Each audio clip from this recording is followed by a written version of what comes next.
Underwater levels are strange. You're still in the same game, but it stops behaving the way you're used to. Everything slows down, the music changes, the screen tints blue, and your controls feel like you slicked up your joystick with oil or something. And you might not love it, but you'll definitely remember it. There's something about water and being underwater in video games that just sticks. As a kid, I rushed through underwater levels. I did that thing where I'd hold my breath while the character did to see if I could make it. I did this with movies too, probably to a point where it became unhealthy. Subscribe if you also have brain damage from this. Also, I have a PS4 controller in my hand because it's controlling my teleprompter. Just ignore it, stop looking at it. I used to find water levels pretty annoying. I mean, to me, this felt like an unnecessary interruption. But now I think that there's something special going on here. These levels do interrupt the flow of a game, but it's on purpose. And they use that interruption to say something. Not with dialogue or with cutscenes, but with feel. So I wanted to explore why and how these water levels have a reputation for being weird or eerie or beautiful. Let's talk about water levels. No, not those kind. Those kind. Water levels.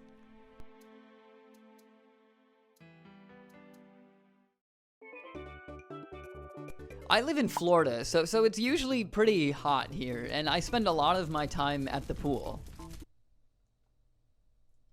And ever since I was a kid, I've been fascinated by the feeling of being underwater. It feels like a new world. It feels so calm and quiet and peaceful. It makes me wish I could be underwater forever. This peacefulness isn't an easy feeling to capture or show when it comes to media, but when it's done right, it's a beautiful thing. The first thing you usually notice underwater in games isn't the movement, it's the sound. A lot of games apply something called a low-pass filter. It's a subtle technique, but it makes music and effects sound like they're underwater with you. And because your brain expects this kind of sound in water, it buys the illusion almost instantly. I've actually used this effect before in my Zelda video right here. They allowed you to walk underwater and access new parts of that video looks pretty good. You should maybe go check it out. But lots of games use this. Rayman Legends, Celeste, Sonic Colors, BioShock, Little Big Planet, and many more. I think older games encapsulate this feeling of being underwater in a very dreamlike way,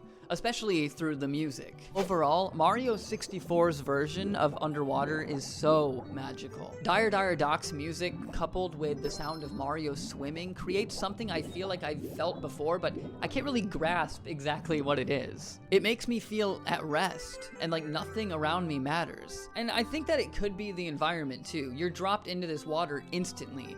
At first, it feels like there's nowhere to go, but the music and atmosphere don't make you feel rushed or as if you need to do anything at all. The path to Bowser's submarine feels natural to follow. And this musical theme is a masterclass in emotional minimalism. Its twinkling arpeggios feel like water droplets in a cave, delicate and dreamlike. And the soft synth creates a sense of peaceful floating, while the bass gives it just enough weight to stay grounded when the melody finally enters. It brings this calm, nostalgic glow. The track simply invites you to drift and explore. It perfectly shows the feeling of being small in a huge world and finding peace in the quiet. But I think the most perfect example of sound and music demonstrating what it feels like to be underwater is none other than Donkey Kong Country's aquatic ambience.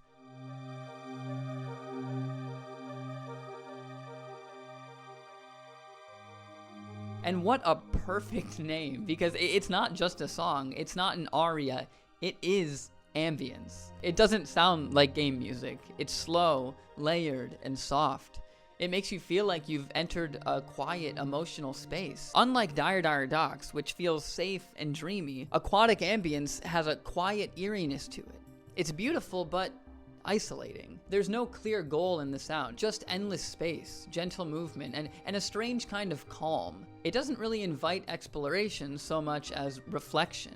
I recently stumbled upon this YouTube video's comment section involving this song, and I was gonna recommend it, but a YouTuber talking about the music in Donkey Kong Country said it best. He said that he feels like the video should find you, and I just think that's so beautiful because these comments are some of the best and emotional comments I've ever seen, and they show just how perfect and beautiful this soundtrack truly is, and how it's impacted and brought so many people together.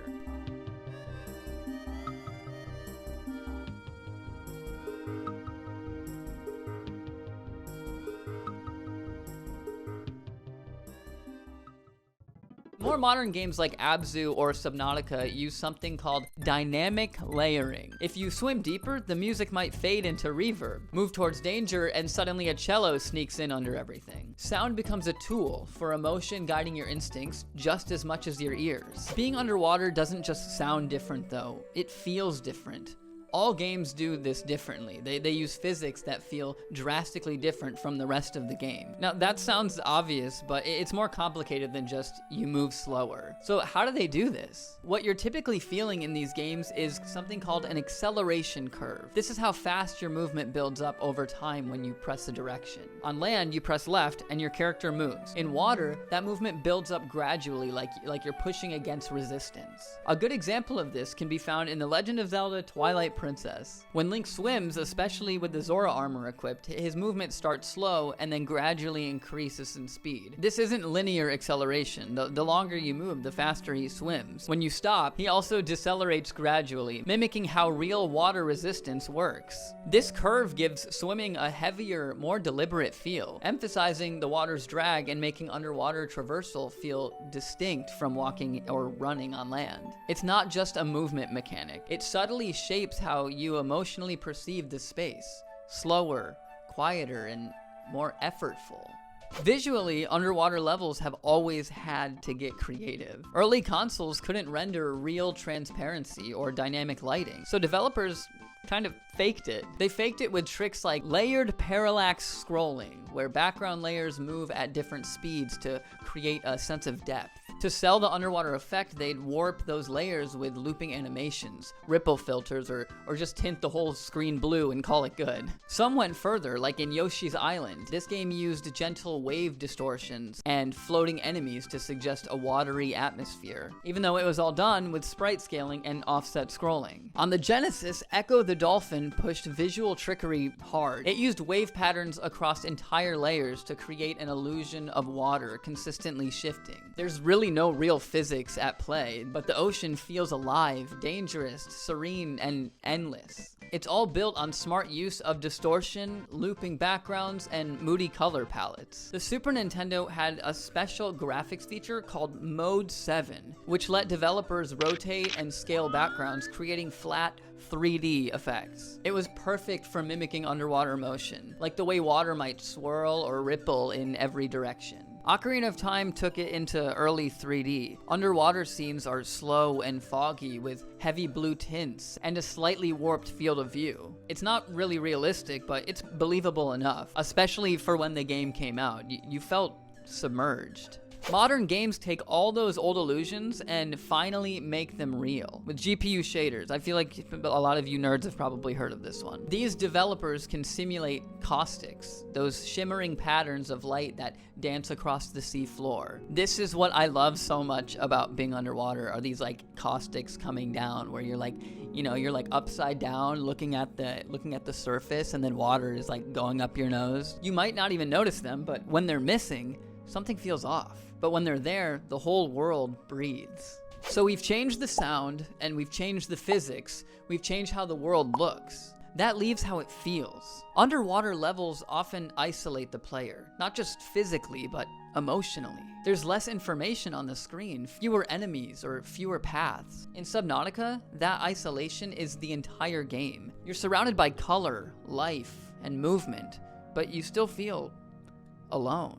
That loneliness doesn't come from emptiness, it comes from scale. I've barely played this game because my biggest fear is large things underwater. Whales specifically are absolutely terrifying to me. But the design trick behind this is called negative space. When you're deep underwater, there's nothing around you. Every small sound or shape becomes important. The same idea shows up in the water temple from Ocarina of Time. The silence makes the dungeon feel oppressive. You spend more time thinking than fighting, and that makes people anxious. Of course, sometimes underwater levels just don't work. If the controls are too slow, or the visibility too limited, or the level too maze-like, what was supposed to be immersive can turn into a chore. But even then, it's rare that these levels feel forgettable, because they still ask something different of the player. And that difference leaves a mark. Water changes the rules of a game, and that changes the story that the game tells, whether it means to or not. It slows you down, it quiets the world,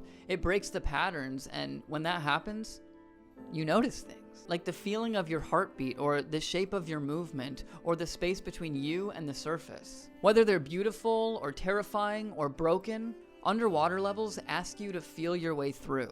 And in a medium built on interaction, that is kind of magic.